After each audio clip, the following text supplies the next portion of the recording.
President Biden began the day paying tribute to the late Senator Bob Dole, whose body lies in state in the U.S. Capitol. America has lost one of our greatest patriots. We may follow his wisdom, I hope, and his timeless truth. But the truth of the matter is, as divided as we are, the only way forward for democracy is unity, consensus, the only way. On Friday, Mr. Biden will join other former presidents at a memorial service for Dole at the National Cathedral. The White House also kicked off a virtual summit on democracy Thursday. More than 100 countries are participating. It comes as the Institute for Democracy and Electoral Assistance characterized democracy in the U.S. as backsliding.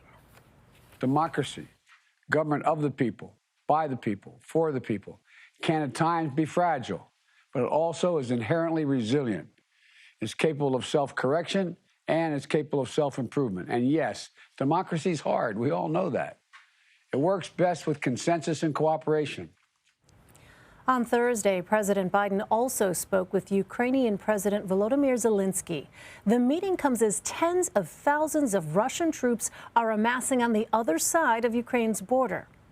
There's also a new development in the January 6th investigation. The U.S. Court of Appeals has ruled against former President Trump's attempt to block the House Select Committee from accessing archived records from the White House.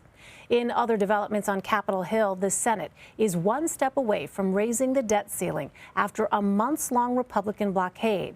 And Democrats say they are still confident they can pass the Biden administration's major spending and climate bill before Christmas. But Democrat Joe Manchin still stands to hold it up. Major Garrett joins me now with more. He's CBS News Chief Washington Correspondent. Hi there, Major. So the White House is more prominently touting what it calls economic wins over the past few months, while Republicans continue to hammer the White House and Democrats on the economy and inflation. Who at this point appears to be winning that messaging war? Well, Republicans focus, as you said, Elaine, a lot on inflation. And the interesting thing about inflation is it is a lived part of the political conversation. You don't need any spinmeister in Washington to tell you whether inflation is bothersome for you in any part of this country. It either is or isn't. And right now, it is more bothersome than not, which means it is a net political advantage for Republicans.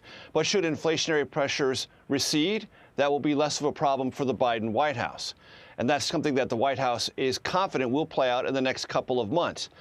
Everywhere else in the economy, the Biden White House says things are pretty good. You can't accuse us of living in a stagflation economy. Stagflation is a term from the 70s, which meant no growth and high inflation.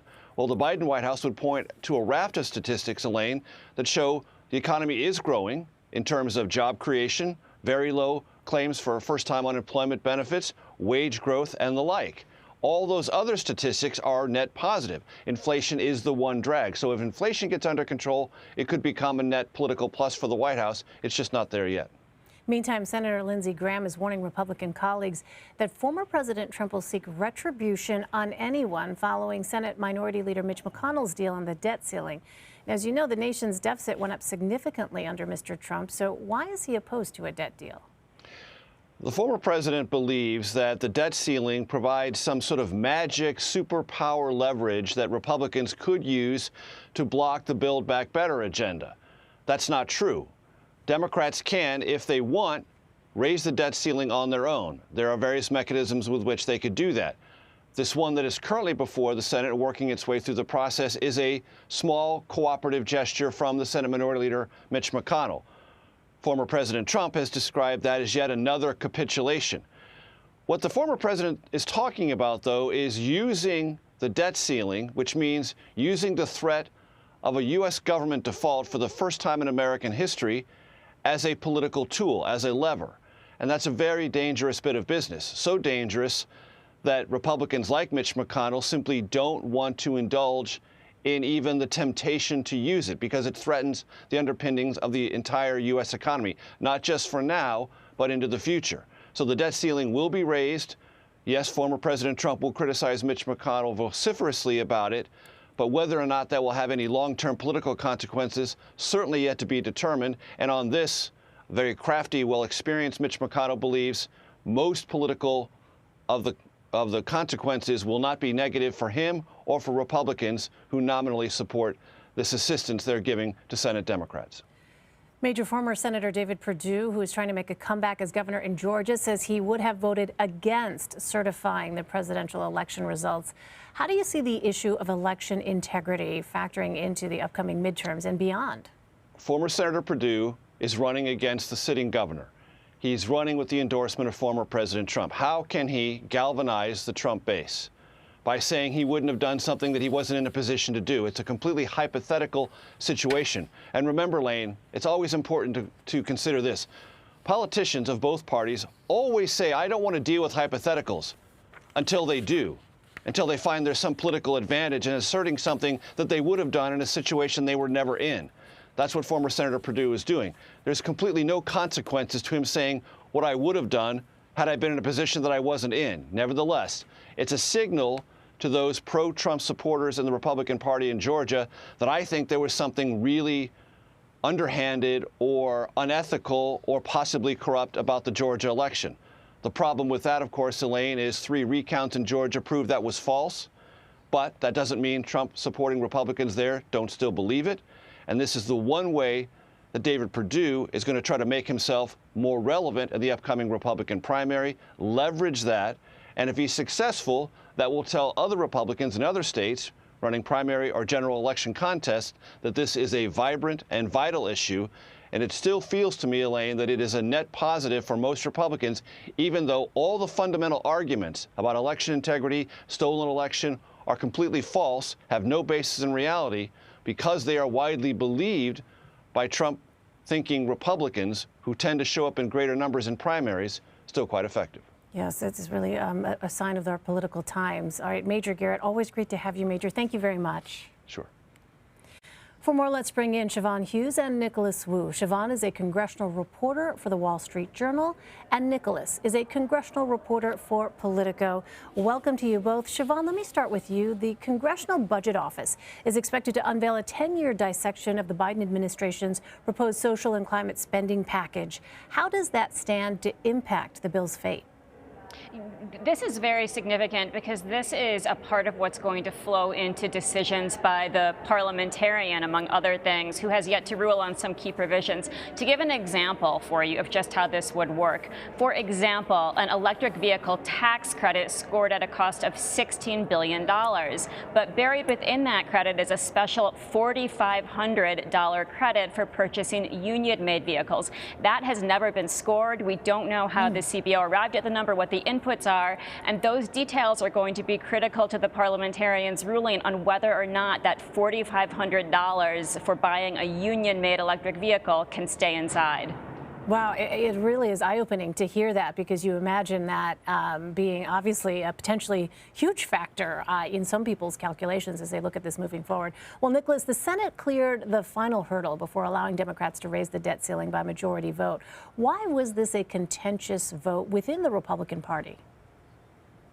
This was a particularly interesting vote within Republicans because so many Republicans did not want to take this vote to raise the debt ceiling. So what we saw today was, rather than this, what normally would be an ordinary Senate procedural vote to advance the bill, there was this special one-time waiver to allow the Senate to use another special majority vote procedure to raise the debt limit. And so this caused a lot of consternation among Senate Republicans, and I believe only about a dozen Senate Republicans ended up joining in this compromise brokered by Minority Leader Mitch McConnell in order to do so.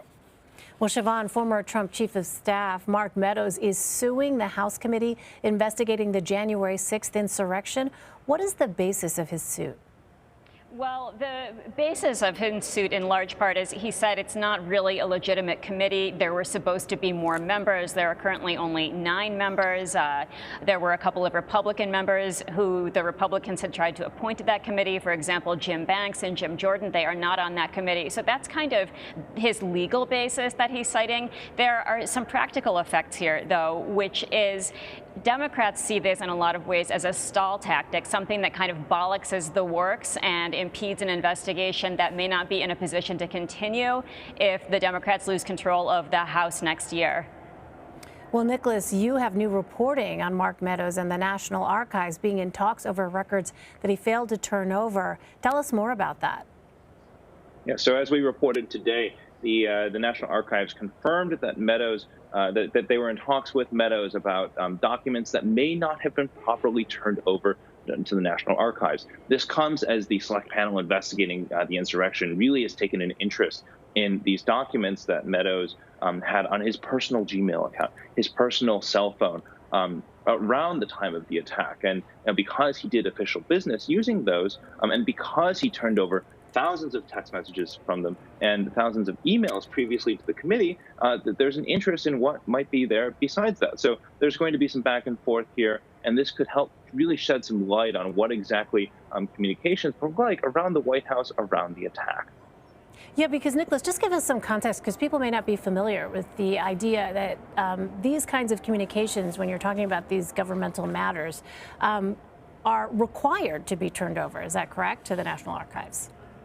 Exactly. Under the Presidential Records Act, yes, these sorts of presidential records, these communications documents have to be turned over to the archives so that there is, this paper trail from the administration. You might remember some years back, Republicans, including Mark Meadows himself, had been highly critical of Hillary Clinton for doing business on a personal device and then not turning it over for official business. Yeah, it's just a really interesting piece of context there when we are looking at this in 2021. All right, Siobhan, the Senate voted 52-48 to block the Biden administration's vaccinate or test mandate for companies with over 100 employees. This is largely a symbolic vote, but does the requirement face real threats? The requirement does not face real threats. The Senate took that vote because they had to under something called the Congressional Review Act, which does give the Senate the right, even the responsibility, if enough members request it, to vote on recently enacted regulations.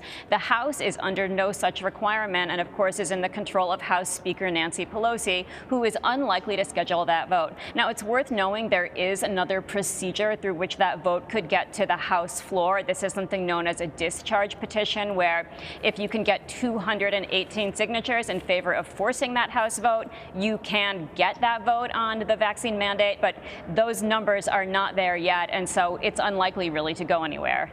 Well, Nicholas, yet another new poll out shows warning signs for President Biden and Democrats heading into the midterms. So this one is from NPR and Marist that finds Americans are most concerned about inflation and don't see the infrastructure or social spending bills helping with that. So how does that line up with how Democrats are trying to sell their legislation? It's really a delicate balancing act for Democrats, because for a lot of average Americans, talking about several $trillion pieces of legislation like we're talking about here with Build Back Better and the infrastructure bill is kind of out of the scope of reality when dealing with something as day-to-day as inflation. When people go and buy gasoline, deal with increased rent prices or grocery prices, that's a very immediate effect. Whereas the effect of something like the Build Back Better Act and infrastructure that Democrats are trying to sell won't be felt for some time. Take the child tax credit, for example. This is a program that Democrats have been trying to play out for some time now as something that has helped reduce child poverty and reduce hunger. But if people don't give Democrats credit for it, as is often the tricky part of marketing these programs, then this could have real consequences for Democrats come next year's midterms. Yeah, it is always interesting to see how things do or do not resonate and the calculations that are sort of made around that. All right, Siobhan and Nicholas, great to see you both. Thanks very much.